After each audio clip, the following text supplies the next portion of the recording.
Good morning. Let me call the meeting to order. This is the time and place for the Planning Hearing Officers hearings for July 27th, 2010. My name is Wolfgang Kraus, and I'll be the hearing officer today. We have two cases, and the exhibits for at least one of those cases is directly behind me. The other case is going to be continued in just a minute. The case we are going to hear is a variance, and under the provisions of Title 30, Chapter 30.43 of the Glendale Municipal Code, a variance can be granted if all four of these findings are present. Number one, that the strict application of the ordinance would result in practical difficulties or unnecessary hardship inconsistent with the general purpose and intent of the ordinance. Number two, that there are exceptional circumstances or conditions applicable to the property involved or to the intended use or development of the property that do not apply generally to other property in the same zone or neighborhood. The granting of the variance, number three, the granting of the variance will not be materially detrimental to the public welfare or injurious to the property or improvements in such zone or neighborhood in which the property is located. And four, that the granting of the variance will not be contrary to the objectives of the ordinance.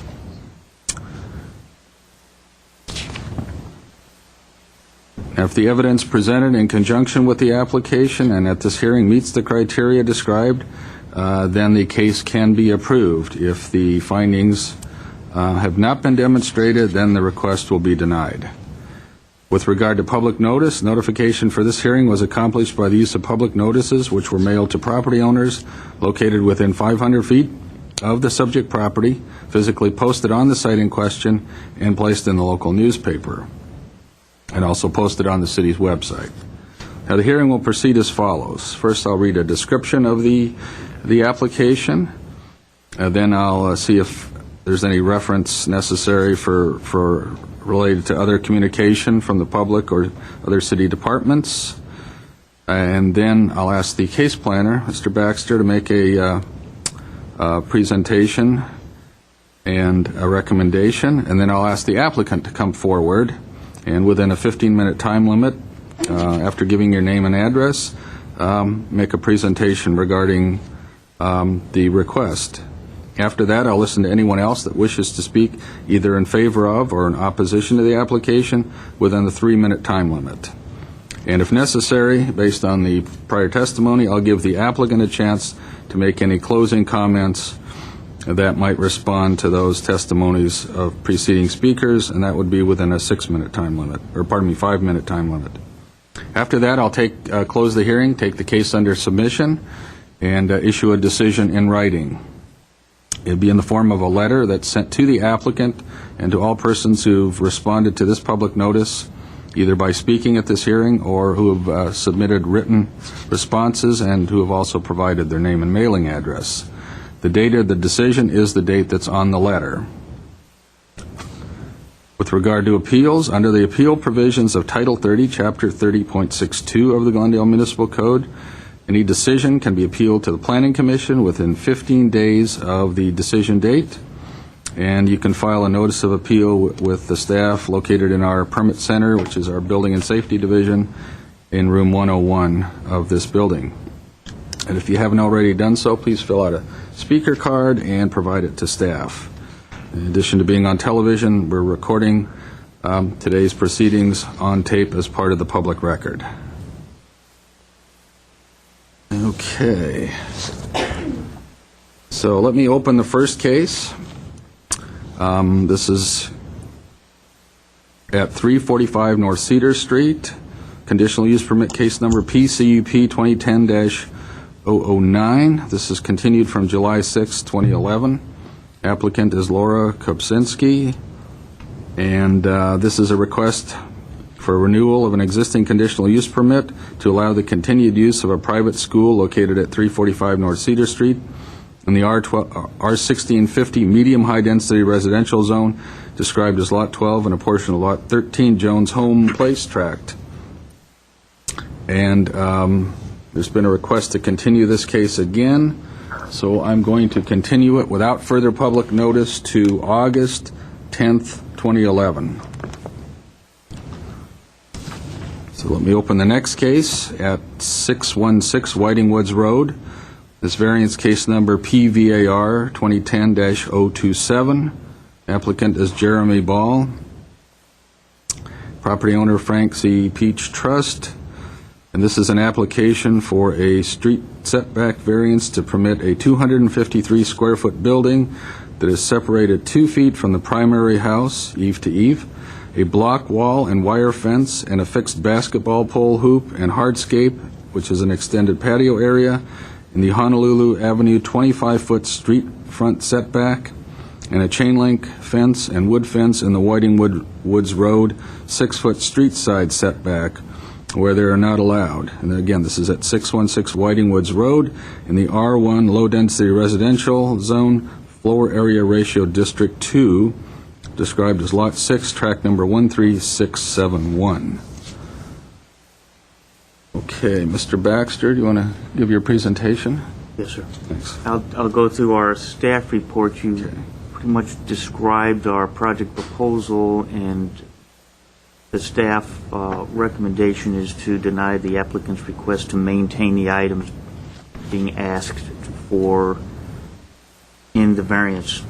There's been a code enforcement case with Neighborhood Services since 2009 for these items.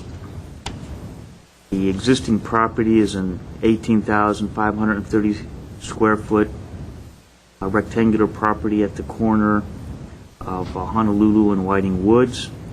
The house that's on the site was constructed in 1959 according to the building permit, and it is surrounded by R1 zone properties, though immediately to the south, or the southerly part of the property, is a flood control channel that you can see on the plans there. We had comments, as I mentioned, from the Neighborhood Services Center about a code enforcement case they had. We had, in particular, a comment from the urban forester noting that relocating the accessory building, which is one of the items being requested, beneath the oak tree canopies may significantly impact the preservation and sustainability of the mature trees. Moving down into the background area of the staff report, the site is relatively level.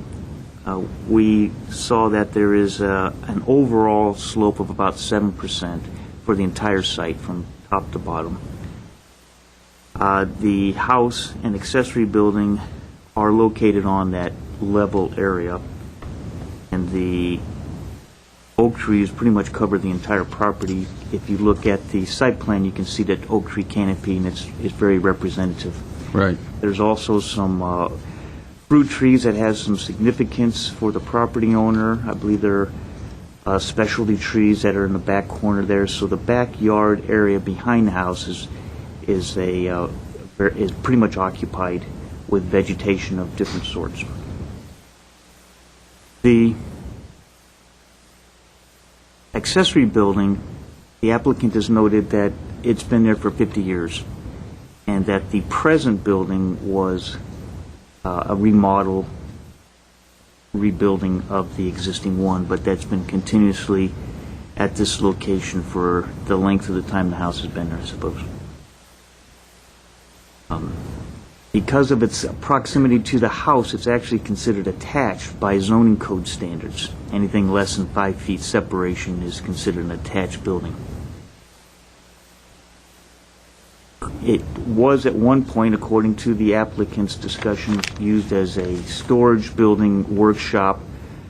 I think his father used that for, he had interest in collecting and working on stones and other things. The present use for the building is more like a home gym, library, and storage.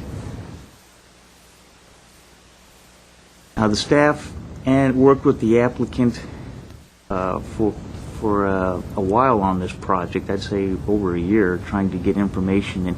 But during that time, we were never able to get any photographs or blueprints from the applicant showing that building has actually been there for a length of time. We do have some photographs that show the fence in the backyard being there for a while. but nothing of the building itself showing. And of course, there's no building permit showing that that building ever received a permit, whether the remodeled one or the previous one.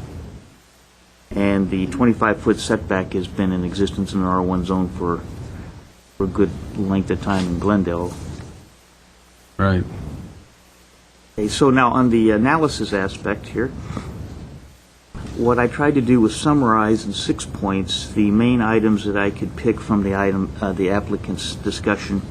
Number one of the reasons for maintaining the street front setback is Whiting Woods is because that was an address assigned by the city and used by the city continuously. Number two, there is a drop off of 6 foot 6 inches from Honolulu to the accessory building, and so they consider the wall and fence should be allowed to remain.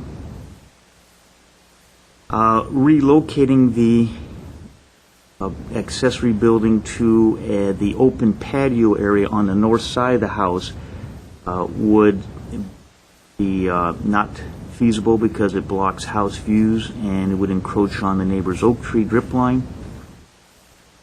The accessory building, the walls and fences and other improvements located in the street front setback and street side setback should be allowed to remain because they've been there all these years and hasn't been a detriment to the property or the community. You can't relocate the building because most of the property in the backyard is filled with these oak trees, and removing the chain link fence on Whiting Woods Road would damage the old growth vegetation. So staff went through on the analysis and tried to address each of those items, and we feel that from a land use point of view, the house is 1,950 square feet, I believe, with the 2-car garage, and you have an 18,000 square foot lot.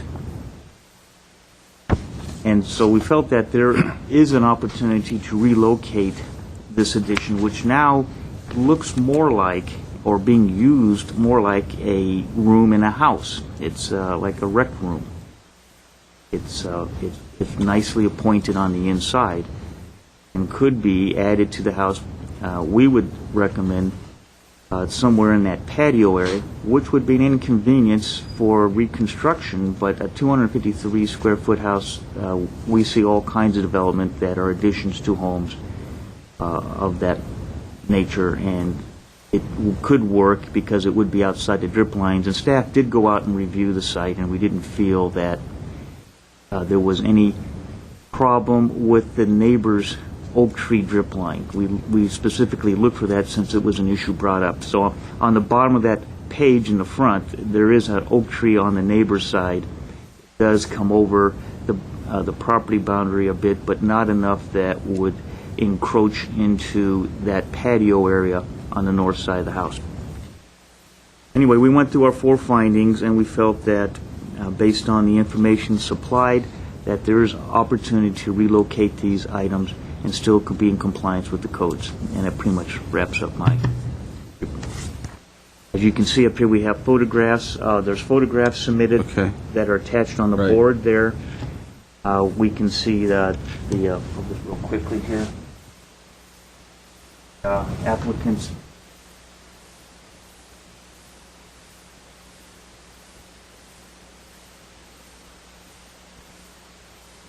The accessory floor plan up here, those here that I believe we show some setbacks and height description here on Honolulu, Whiting Woods, property to Whiting Woods. Also took some photographs from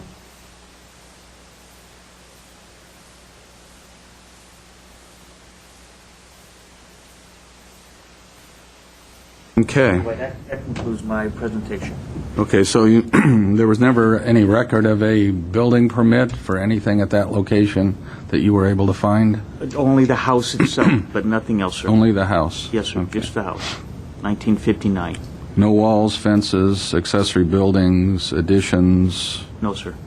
plumbing permit, electrical permit? Well, there was probably those. I have to admit, I didn't analyze those. Okay. But I did look just for For building building permits. permits? Yes. Okay. All right, then let me ask the applicant's representative, I guess? Right, Janelle? Yes. Okay. Good morning. Kraus. The office is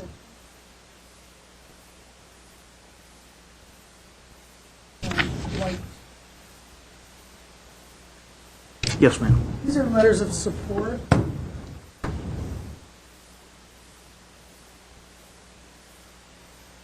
Letters of support from neighbors, and I know we were unable to find permits that show how far back this little building goes, but the neighbors have testified, some of them in the letters, that that building has been there for quite some time. And I believe the neighbor who's here to speak as well can testify that that building's been there for quite some time. I'll just start by going through the four Okay, findings. great. First finding, how will the strict application of the provisions of the ordinance result in practical difficulties or unnecessary hardships inconsistent with the general purpose and intent of the ordinance? We're not proposing any changes to the use or the configuration of the property, which would be disruptive, but we are asking for an exception to the standards for setback to maintain an accessory room or building which has existed on the property without any detriment for a minimum of 50 years, but which does encroach into a setback from Honolulu Avenue. The wall of the Honolulu front of the property poses an additional practical difficulty due to the grade change on the Honolulu side as opposed to the relatively flat entry on Whiting Woods. Due to this grade differential, a 4-foot block wall does exist along the Honolulu property line with about 1 foot of landscaping mesh on top of it. And it anchors a lot of live vegetation there. The applicant's family has resided in the home since it was built in 1959, so they were the first owners of the property and can speak to the history. And as such, the property has been a very active and changing canvas for activity and changing landscape and hardscape over the years. The accessory structure in question has undergone recent improvements due to rot and termite damage and was upgraded from wood shake to the fire-safe stucco that it is today. On the Whiting Woods side, there is no sidewalk adjacent to the subject property, but there is a dense canopy of old-growth oak trees and other dense vegetation at the fence line and extending all the way to the curb. Intertwined in this greenery is a fence that has existed on the property at least the same length of time as the fence surrounding the Verdugo Wash to the rear, approximately 1960. This fence has existed without detriment. We ask that it be allowed to remain as it is and where it is. There being no sidewalk at all on that side of the street, the fence is set back approximately 16 feet from the face of the curb, with very dense landscape as a buffer. The fence can barely be seen and causes no detriment. It keeps coyotes and predators out, and it keeps the dog in the yard. Second finding, what exceptional circumstances or conditions apply to the property involved or to the intended use or development of the property that do not apply generally to other property in the same zone or neighborhood. There's a downslope at the North Honolulu side with a grade difference of over 6 feet from the sidewalk above down to the building pad. Conversely, at the Whiting Woods frontage, the grade differential to the home pad is negligible, essentially flat. The elevation drop from Honolulu effectively obscures the accessory structure from public view behind more indigenous vegetation and old-growth foliage. And somewhere in here I have a nice photo that shows that.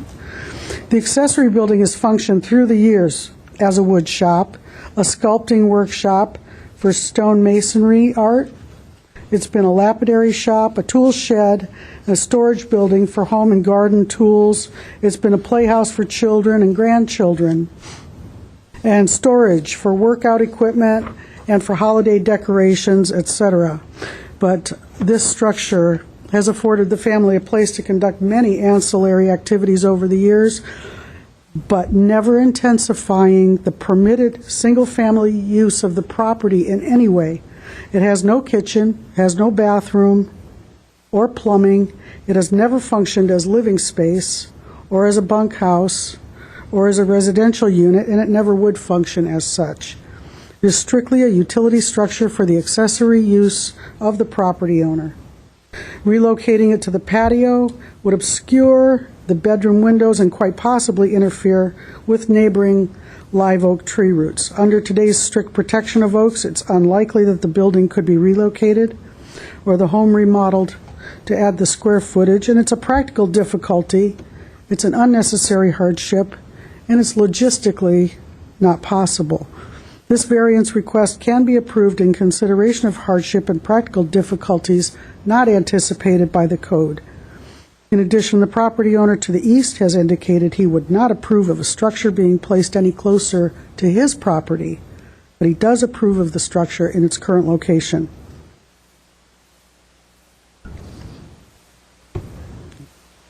This leaves us with no alternative but to ask for the relief we seek, to allow the accessory structure to remain where it is by invoking the variance process. And as you know, the variance is a tool used to address peculiar exceptional circumstances, practical difficulties, and unnecessary hardships. That's why we're here today, and this request certainly meets every test and should qualify for relief under this process. Variance process exists for situations where the code could not have anticipated unique lot configurations and site constraints such as this. Moving the structure would cause an unnecessary hardship to the property and cause distress to the neighbor. Removing it altogether would diminish the functionality of the property and that the property has enjoyed for decades without any detriment whatsoever. As for the fence along Whiting Woods, it was erected at the same time the fence along both sides of the Verdugo Wash was installed. We surmise that fence has been in existence a minimum of 50 years, and again with no detriment, and it's set back approximately 16 feet from the curb, and there is no sidewalk. It supports old-growth live plant material and oak trees.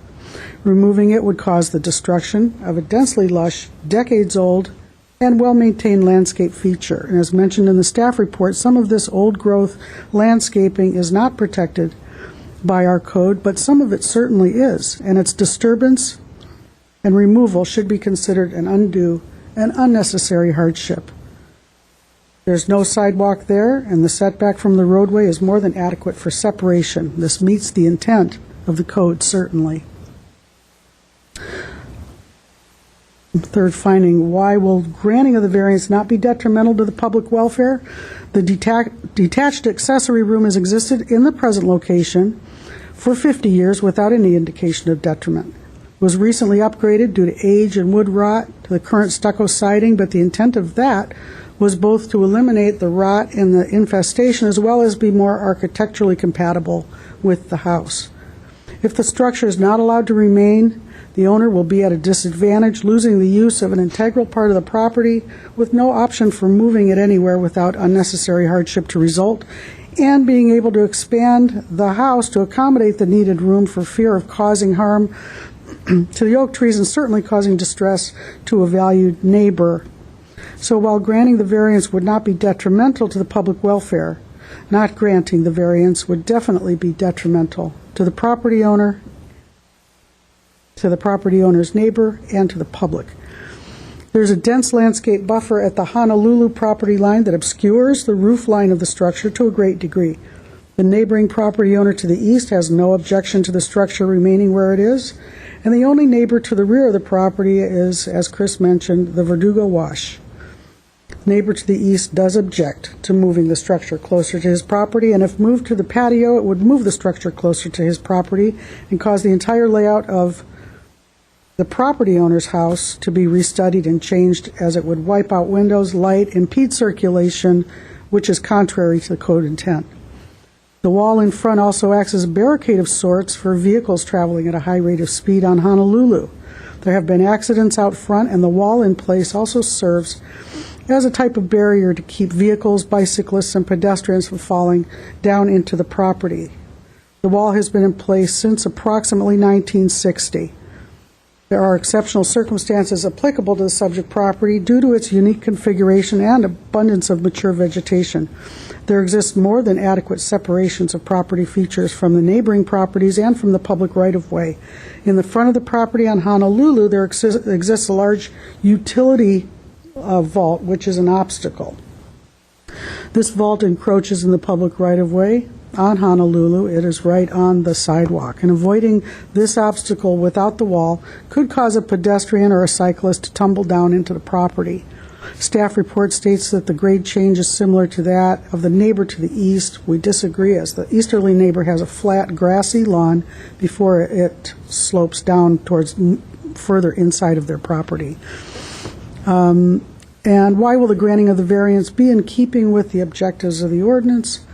The ordinance was created in part to provide uniformity to a neighborhood and to determine the relationships and the placements between structures. Setbacks allow certain measure of privacy between neighbors, provide space for light and air circulation, and provide open space for landscaping and recreational use. The intent of the code is met with the current placement of lot features and structures. The lot constraints and the elevation difference at Honolulu are unique situations with which, if strictly applied in this case, would unfairly restrict the property owner from the full use and enjoyment of his property, especially in light of the dense landscaping buffer which serves to shield the structure from view. Existing walls and fences, in part, aid in the ability to maintain beautiful landscaping, and the Whiting Woods neighborhood is known for its distinctive trees and old-growth greenery, dense landscaping. According to the circulation element of the general plan, the minimum right-of-way width for a local street is 44 feet wide. That includes one travel lane in each direction with parking lanes and curbs and sidewalks on both sides. Whiting Woods is listed in the city's circulation element as a local street as well. The street width on Whiting Woods is not 44 feet wide as recommended, but generously 80 feet wide. The roadway is 50 feet, with 15 feet of right-of-way on each side beyond the curb. The 15-foot parkway on the east side is densely populated, with trees and vegetation, presumably where a sidewalk might have been. This vegetation runs along the entire length of the property and up beyond the property line and beyond the fence. It runs from the fence all the way to the street. All of this is maintained by Mr. Peach. There is no sidewalk adjacent to our property on Whiting Woods. Adequate separation, over 15 feet, exists between the fence and the passable right-of-way. In this sense, it meets the intent of the code, as this fence has existed there for 50 years without detriment. The fence complies with the intent of the code and has met the test of time, certainly. Similarly, Honolulu Avenue is classified as a minor arterial with a recommended 84-foot right-of-way. At this location, the right-of-way on Honolulu is 95 feet. This adds 11 feet to the suggested width of Honolulu, which would minimize any impacts associated with that wall. Subject property otherwise complies with every ordinance. It complies with the spirit and intent of the code with respect to setback and frontage. The code allows for flexibility in its definition when the intent of the code can be met. In this case, a result inconsistent with the general purposes of the zoning code would occur from its strict and literal interpretation. And I do have one more photo just to show the landscaping. That we don't have yet? We don't have that photo yet? You don't have this okay. one. I just took it yesterday. All right, you can give it to Chris. Let him take a look at it first. Just one photo that shows the Honolulu side and one that shows Whiting Woods. Yes. And you may have some iteration of that, but we just took that one yesterday. That concludes my presentation. The property owner would like to speak. Okay, let me just get some clarification on the modifications to the building. Okay. Your position is that a building, whether it's this one or not, was been there for about 50 years. Correct. So and there was some damage natural or otherwise. So what did they actually do? I will defer to the property owner. He's here, and he Okay. did the work, and he can speak to all of that. Okay, that's good. Okay? You can get it from the horse's mouth. Okay.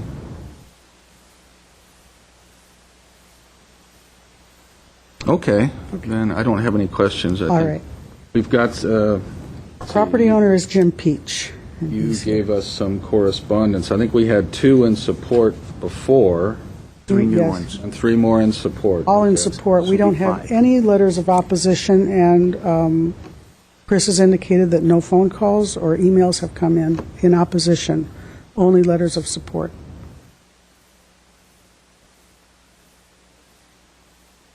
Including of the Whiting Woods Homeowners Association.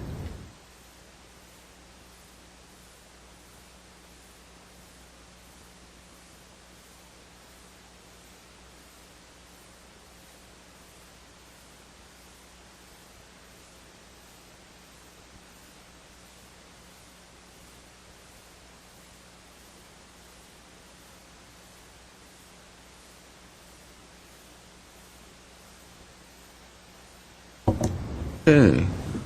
Then, let me ask Mr. Peach to come forward. That's the only other card I have right now. I'm sorry. You got another one? other. Okay.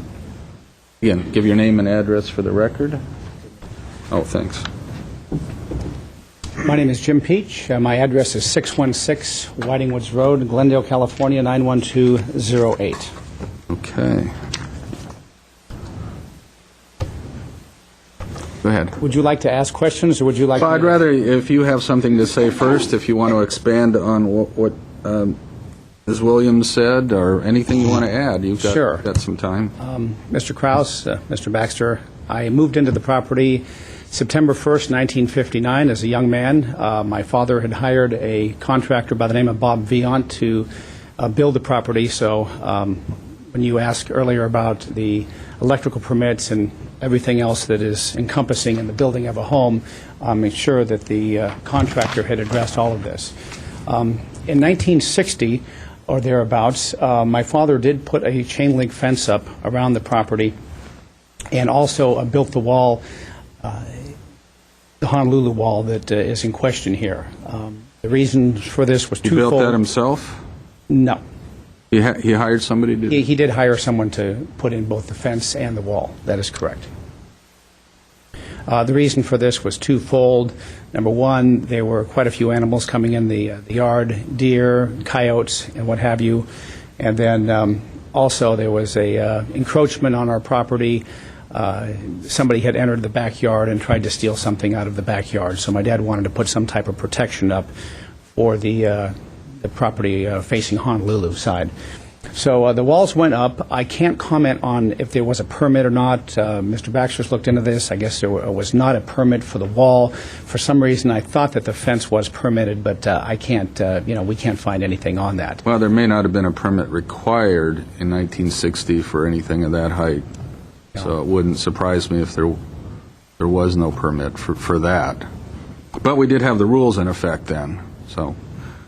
My father was an engineer. He worked for Mobil Oil Corporation, and he was a pretty strict disciplinarian, so it's surprising that if there was a permit or some type of rule that he wouldn't, he was fairly forthright in everything that he did. In 1963, I started playing basketball, and he put a basketball hoop up for me to practice in, and many, many years have gone by, and I've shot many hoops out there with my kids, and also the kids from across the street come over and play the basketball hoop. What I termed the shack was erected sometime in the early 60s. My father had extensive stoneworking ability. He had put a fireplace, facing a fireplace, onyx fireplace inside the home, and he had a diamond saw, and all of the cement mixer and the rocks and everything was stored out there. There was a foundation poured, and this was mostly just 2x4s, and there was a slant roof that really couldn't be seen from the street. As time went on, we did get a dog. The fence and the wall kept the dog in. As Janelle had referred to, there's been numerous accidents on Honolulu The latest one... Go ahead, you can finish. We got time, yeah. Oh, the latest one of which was, I think, about 6 or 7 years ago, where it was a high-speed chase with the Glendale Police Department, and a cruiser overturned there and burnt part of the foliage back. But the wall's in place there for protection as well as keeping people out. So that would be a detriment. As we were discussing earlier, into the 80s and 90s, the shack was there. My father passed away in 1995. It did deteriorate. There was some termites in that. We would spray from time to time.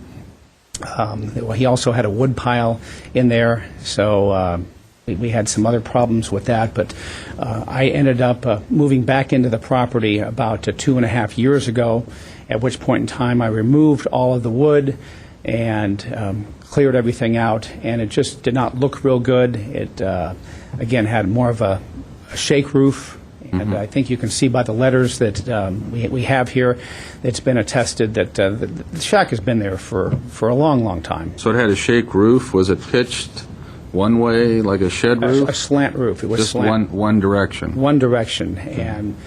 So what were the walls made out of? You said 2x4s, but what's the exterior wall material? The exterior wall, from what I remember, there was some blocks on it, but it was mostly just some light stucco work on it. There was electricity out there to run the cement mixture my father had, and also some of the lapidary tools that he had at that time as well. So when I moved in, I made the decision, perhaps wrongly, to just spruce this up a little bit, thinking it was 200 square feet. I went ahead and reinforced the walls, put new 2x4s in, put a new roof on, and made sure that the electricity was all working fine. It did put a light in, and basically used it for just storage. I disagree with Mr. Baxter's approach that this is a library. It houses some books that I've had since I graduated from college back in the 70s, but it certainly isn't a library. There's just some books sitting there. It's mostly storage from a lot of things that I have, and there is a stationary bike in there and a couple of weights that I use from time to time when I work out. But I think a lot's been said here, and I know my time might be getting short, but I think one of the things that Janelle referred to is intent, and I think when you look right at this, yeah, maybe Mr. Baxter's right. Maybe we did break the actual letter of the law here, but the intent, I think, has been forthright throughout the time. The Whiting Woods Properties Owner Association, I met with them. They have no opposition to this whatsoever. They offered to be here today in support of me. I've had numerous neighbors come by offering in support. I do have one across the street here, Fran Mead, who's lived there since 1971, who I think would like to speak in a minute. But I guess what I'm requesting here is, I guess I'm asking for approval on the walls and the fence that has been there for 50 years, and allow me to keep the shack in place for storage. One thing I vehemently disagree with Mr. Baxter on is moving this structure would be absolutely ridiculous. It would not only close off windows from the second bedroom that's inside the house, but my neighbor would put up quite a vociferous, I think, battle against this. He stated this in the letter that you have in front of you, and he has told me that as well, and I think he even has, Mr. Baxter is aware of this. So this would create a lot of ill feelings if I were forced to move this structure on the back patio. It would not only close off part of the house, but it would, again, encroach on the neighbor and create some pretty ill feelings on that. So, if so being, I am asking for approval, and if you have any other questions, I would be more than happy to try to answer them. Trying to think of some.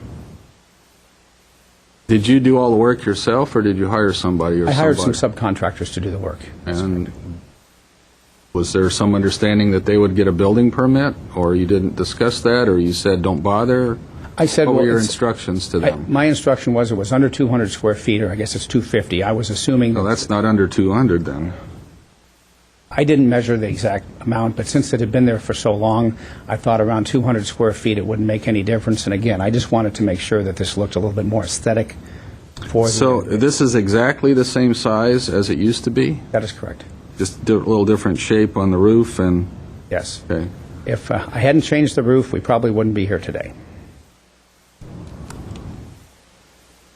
And did you move any electrical wires? You must have. Yes, I did. Did you hire an electrician to do that? Yes, I did. And he didn't get a permit either? No, he did not get a permit.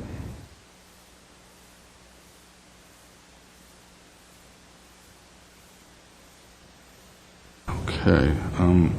I mean, the purpose of a variance is to, the big overriding principle of a variance is to allow properties, because of their unique circumstances, to enjoy the same things, same usefulness as other properties in the same situation. So, do you know of any other R1 properties, either in this neighborhood or any neighborhood in Glendale, that have a accessory building like this in their front yard? Yes, I do.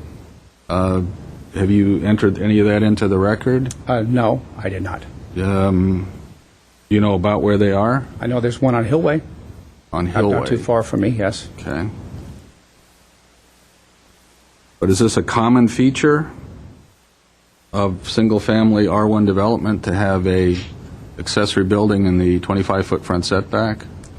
That would be more your bailiwick than mine. I run a rehab. Well, but I mean, that's what you're trying to convince me of, is that this property is so different that you should be able to, building permits and electrical permits aside, that this property is so different that you ought to be able to put this 200-plus square foot building in the front yard. I mean, I haven't seen that as a common feature of R1, so, but that's what you're asking, essentially. I am asking that. It's been there for a long time, and I would invite you out to the property to take a look at it. I think the picture that Janelle had showed you, you can't even see it from the street. It's very non-visible. So I know that's not an argument, but like you said... No, that goes to the third finding about detrimental. If it's not that visible, then that helps you in the third finding. Doesn't have a whole lot to do with the other three.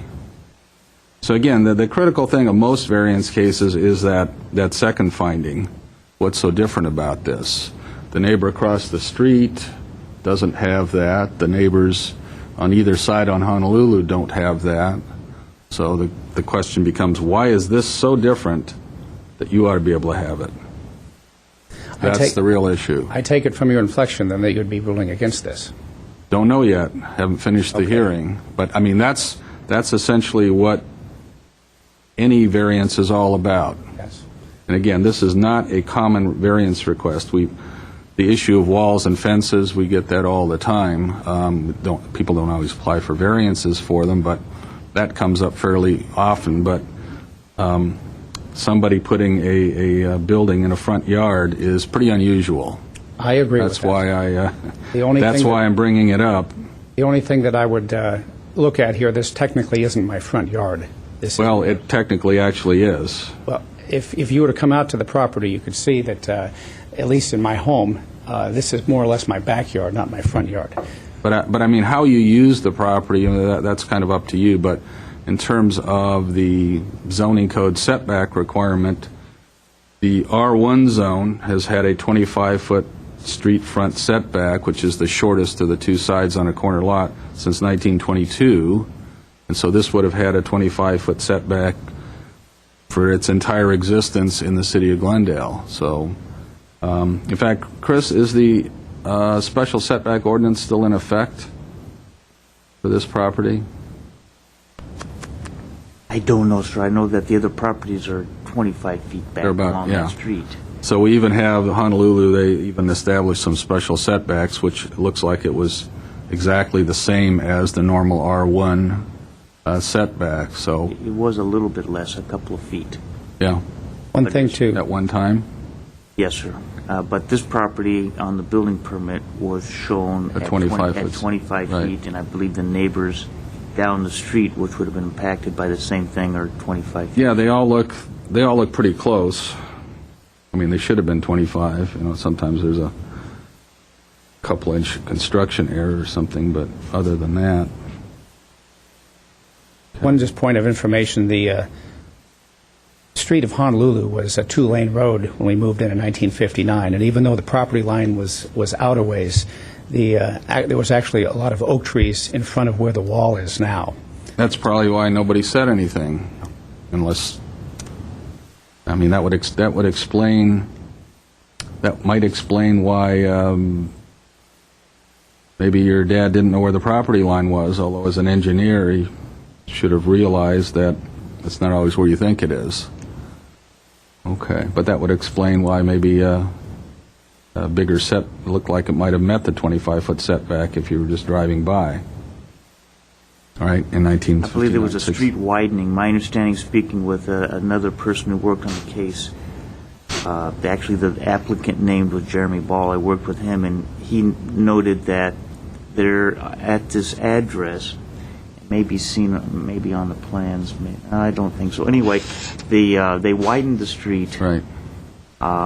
They did not take any property. They just widened the roadway. They just widened Right. the existing right-of-way, but so that's what's being referred to now, I think, by Mr. Peach.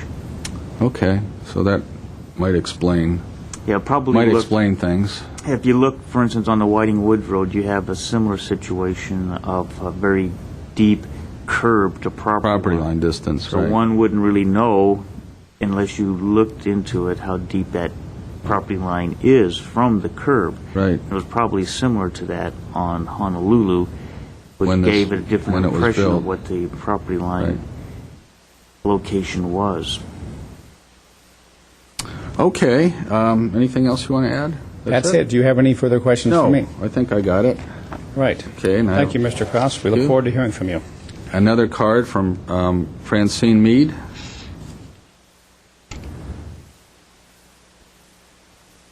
Good morning, gentlemen. Good morning. I live across the street. I've lived there since 1971. I have not seen anything but the garage. I can't even see that with all the growth that's around there. You're talking about variances on property line. You may want to look in some of the garages and see what they've done with them, because they're not filled with cars. So, is that a way of getting around the variance? I don't think one has anything to do with the other. I think it does. Are you saying that the applicant is storing? No, I'm not using- talking about the applicant, I'm talking about neighbors.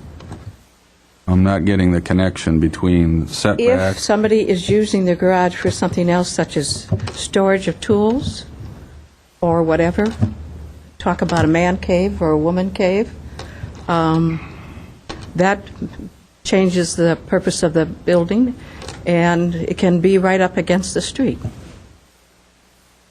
Okay. So that would be in the front yard, wouldn't it? No. Oh, it wouldn't? Well, No, my next-door I've neighbor... lost the logic. Their garage is about 10 feet from the street. Oh, good. There is a house next to me. They've got a garage that's about 10 feet. Which house is your?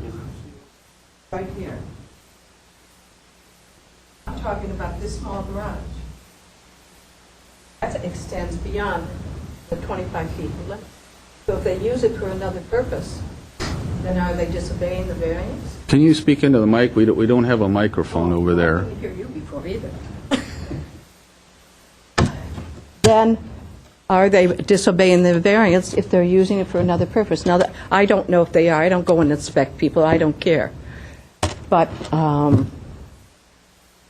there are, I know that people are not using the garages for the garages in that area and on the next street and the next street. So you'd have to do a total search before you could do that.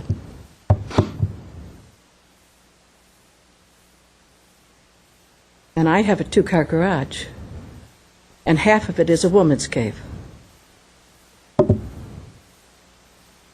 Doesn't mean it's a bedroom, but it's a woman's cave. It's my toy room. But that's set back. And I can see on his property, I walk by his property when I go see some friends over in Whiting Woods, and I have never seen the shed because I walk by it. And when I used to have a dog, my dog would go up to the fence and try to, I don't know, attack, but would certainly try to greet the dog Jim has now.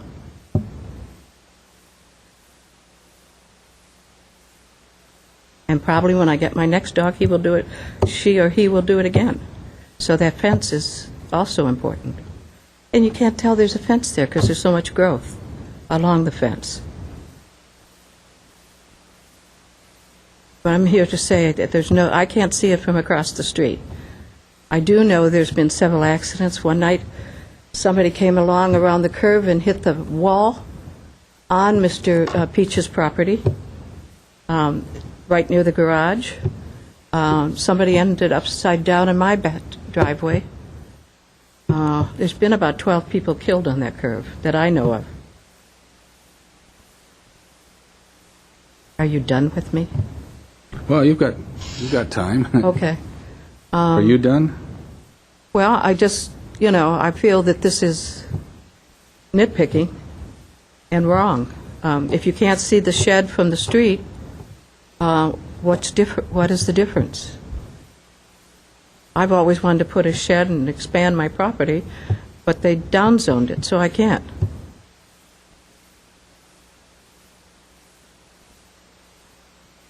Okay. Okay, thank you, All gentlemen. right, thank you. Janelle, do you want some more time? Just a little. Okay. You were asking Mr. Peach how his property is, just like the other properties in the neighborhood, and it's not. It's, the setback or these variances are to show how a property is unique. We think this property is different. It's, for one thing, it's a corner lot. For another thing, it's completely transected with oak trees, completely covering that lot. His options are few and far between. He's pretty much limited to what he has right now.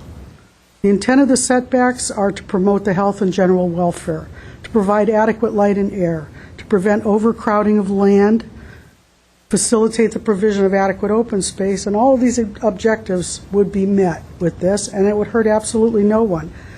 If we had to prioritize the issues that we have today, I would say the number one priority would definitely be that accessory structure being allowed to remain where it is, followed by the fence on Whiting Woods, and then the wall on Honolulu, and then followed, of course, by the infamous basketball hoop, which none of this seems like a detriment to anyone. Even the Whiting Woods Homeowners Association has no objection to this. So we ask your approval, either in its entirety or at least prioritize the structure. And Jim will go ahead and pull building permits or whatever he Okay. has to do to legalize that. Let's hold that. Chris, this would require design review. I talked to Stephanie about it, and I mean, is there an exemptable category? Because it's not in the, it's over 250. It's over 200 square feet, so it would require. so it would require, because it's in the front, It's in the front. so it would require DRB. Yeah, well, it's not necessarily the front. It's visible from the street. Right. So one of the setback variance aside, because we've had this issue come up before with things that actually meet the code, that in terms of the neighborhood pattern, they would have to be convinced that something like this fit into the neighborhood character. Yes, sir. Yeah, that could be a challenge, too. And the Well, the design. neighbors themselves have already determined that. No, we're not talking about, this isn't, neither DRB or variances are popularity contests, as you know. So if somebody doesn't like it, doesn't mean we can't approve it, or if they do like it. If we have to go to design review, that's fine. We'll take it to Yeah, design review. I'm just thinking ahead of that's a compatibility issue, too, as well.